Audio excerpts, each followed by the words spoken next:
Geraldine Hall, written by Debasree Banerjee. Interior, exterior, Geraldine Hall, later. The children thump the brass knockers on the great oaken doors. They swing open slowly, revealing only a single flickering lamp that casts little light on the children and submerges the surroundings in dark shadows. Hello, I'm Marianne. This is my brother, Charlie.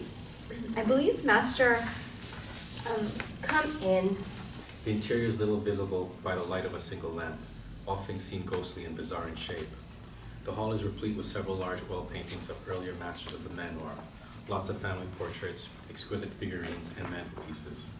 A large fireplace looks like it hasn't been lit of late.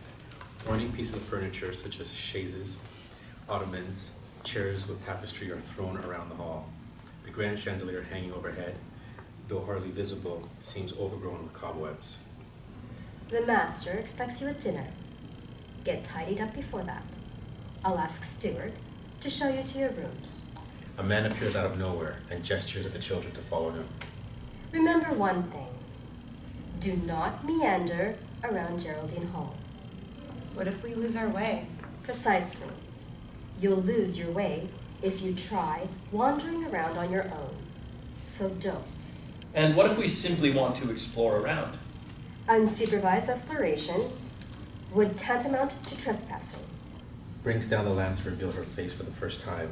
We see that she is a heavy-set woman in her 50s, with a strong jaw, deep dark eyes, and slanting thin eyebrows. Her hooked nose nearly touches Charlie's, and she looks into his eyes. And I'm sure that you wouldn't want to be caught doing so. Marianne tugs at Charlie's arm, stopping him before retorting with any more remarks. She steers him towards Stuart, who is limping away.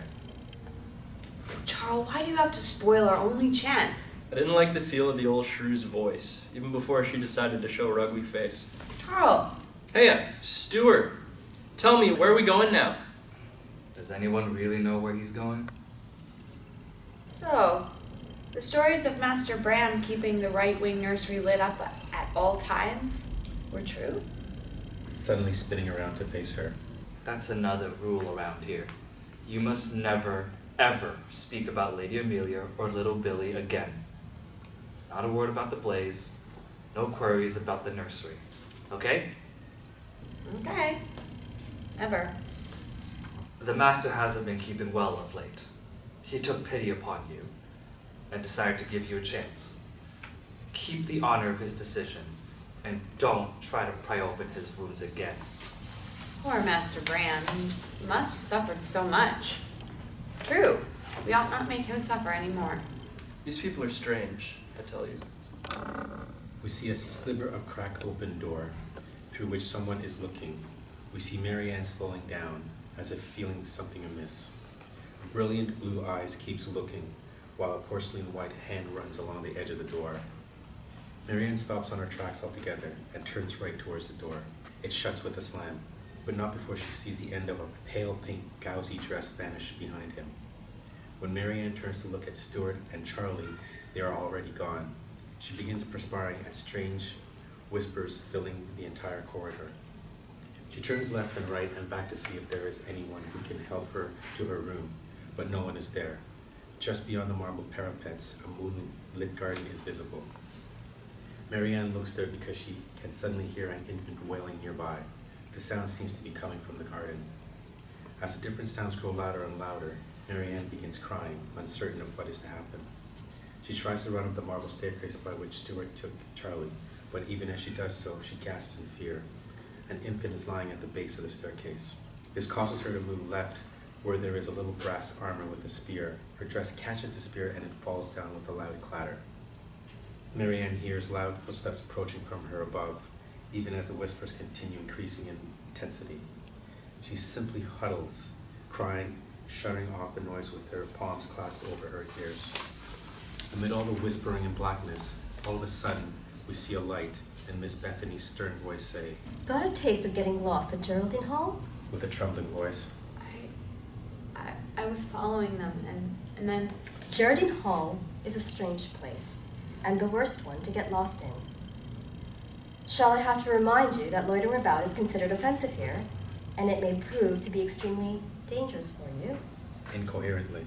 But I was just following Stuart, and then there was a dress, a woman whispering right behind there, an infant, out of the garden, and then it was right there on the stairs. Stop mumbling absurdities. There is no woman here. Save me. Points toward the room. No, there was someone in that room. I saw her pink dress. Vehemently. What pink dress? I told you, there was nobody. And what about the whispers? You, girl, must have taken sick. Don't tell me that you had bad food on the way. With equal vehemence. It wasn't bad food, and it wasn't sickness. The whispers were as real as you and me. She rises up and wipes off her tears with resolute determination and anger in her eyes. Well, if you insist, that should be enough motivation for you to obey the rules while you're here. Keep together with that brother of yours and don't even try to play explorer. Looking back at the door behind which she saw the woman. Well, I'm here. I believe I'm here to stay, and rules are for guests and servants. And Charlie and I are neither. Master Bram has lawfully adopted us, and we are very much a part of this house and his family now. With vile mockery in her voice. What a smart mouth you are. No doubt the orphanage is better off without you. I've got a very good memory, and I shall let the master know of your audacity as soon as I get to meet him. Oh, look here. The prim and proper and aristocratic orphan. What shall we call you henceforth? Madame Marianne or Mistress Marianne? Take me to my room. Oh, so I will. Come along. Even as she starts walking, she looks at the base of the staircase and stops. What is this? You're supposed to know. You went to the eastern wing? She stakes Marianne vigorously by her shoulders. No, I told you the truth. So, from where did this come down here? I don't know. Didn't I say there was an infant on the stairs? I must have mistaken this for a real child. Come on, let's get you to your room. I need to know who enacted such a vile joke as this. Come along, fast. Miss Bethany tugs Marianne by her arm and climbs up the stairs, stepping around the doll. Marianne keeps looking at it, but follows nevertheless. A hand is seen emerging out of the darkness, and it whisks off the doll, suddenly. Then all is dark, but we hear laughter off-screen.